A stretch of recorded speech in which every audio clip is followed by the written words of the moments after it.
Museveni akozesa akalulu nga public relations. Omuntu akkiriza mu kalulu yo yalindiridde abantu kye bagenda okusalawo nga bakozesa akalulu. Akabba abatakakiririzaamu.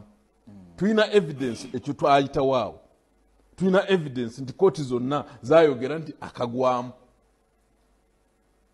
Oyo takiriza mu kalulu. Alinde leka mmale. Jimpe mukama wange. Ola wanzikako. Kakati Museveni takiriza mu kalulu. N'akozesa akalulu for legitimacy. President Robert Kyagulanyi amanyi Museveni. Notinga bino. President Robert Kyagulanyi amanyi Museveni. Amanyi ekikuba Museveni akwata mumva ebeera protest vote. Gyotategeera luli ne kati ndowooza atandise ogitegeera.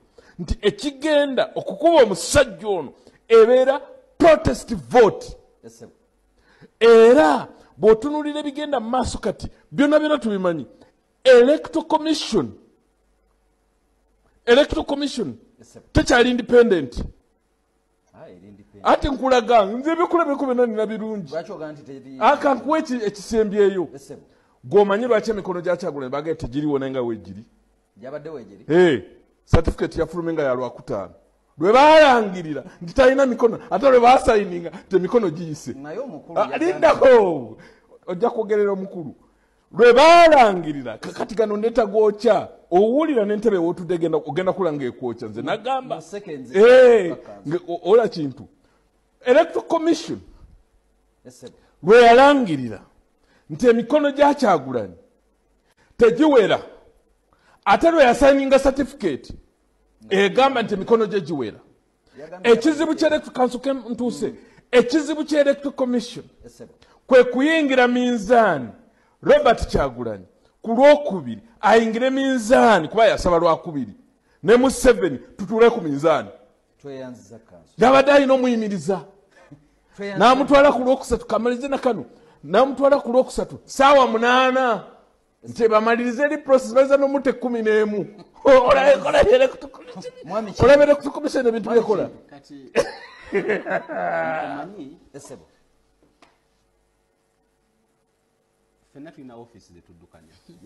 Bwebanga Electoral Commission akozesa akalulu nga public relations. Kyagulanyi yasabye Olwokubiri baalumwa. Omuntu akkiriza mu kalulu yo yali.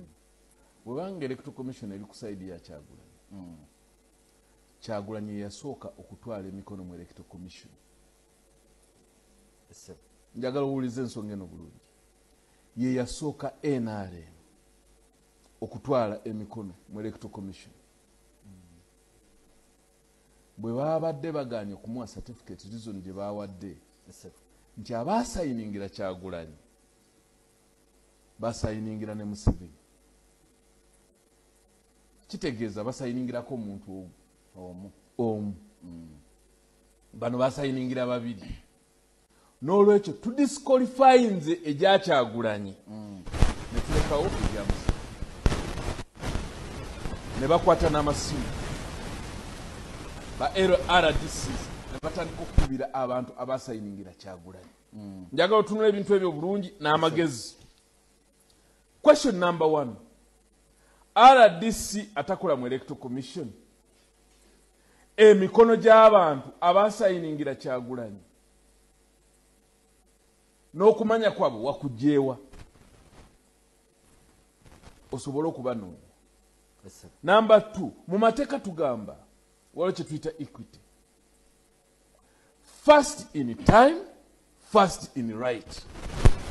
Bw'aba Kyagulanyi yasooka okutwalayo emikono nga gijjudde abasayiningira Kyagulanyi ne bamaana basayiningira ne Museveni ani yasooka?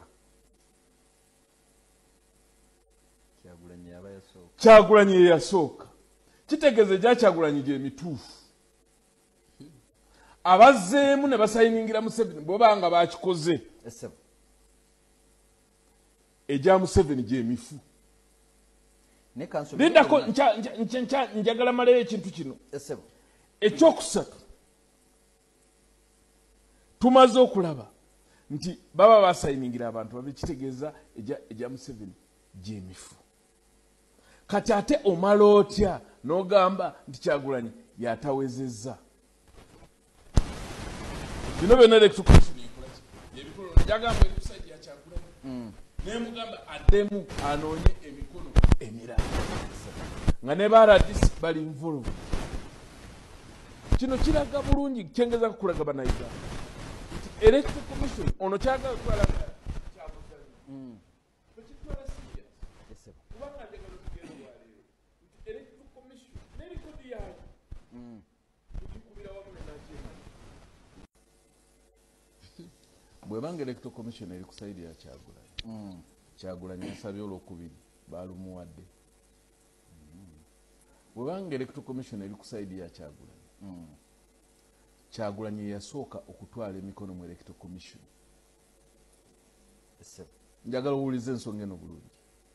Ye yasooka NRM okutwala emikono mu electoral commission. Bwe babadde baganye okumuwa certificate reason gye bawadde nti abaasayiningira Kyagulanyi basayiningira ne Museveni. Kitegeeza basayiningirako omuntu omu. Bano basayiningira babiri.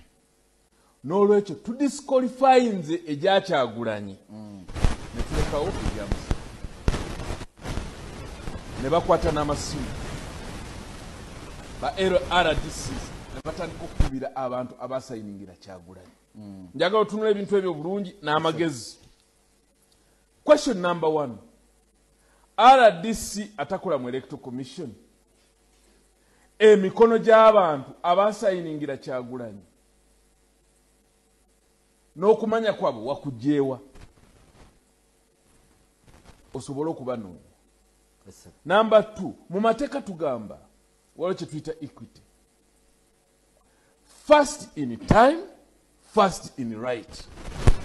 Bw'aba Kyagulanyi yasooka okutwalayo emikono nga gijjudde abasayiningira Kyagulanyi ne bamana basayiningira ne Museveni ani yasooka? Kyagulanyi ye yasooka. Kitegeeza egya Kyagulanyi gye mituufu. Abazzeemu ne basayiningira Museveni bw'obanga bakikoze egya Museveni gye mifu. Lindako njagala maleyo ekintu kino. Ekyokusatu tumaze okulaba nti baba basayiningira abantu babe kitegeeza egya Museveni gye mifu. Kati ate omala otya n'ogamba nti Kyagulanyi yatawezezza. Bino byonna electoral commission ekolaki ebikono jagamba emusajja Kyagulanyi nemugamba addemu anoonye emikono emirala nga ne baradisi bali nvuluvu. Kino kiraga bulungi kyengeza kukulaga bannayuganda nti electoral commission ono kyagala kutwala Kyagulanyi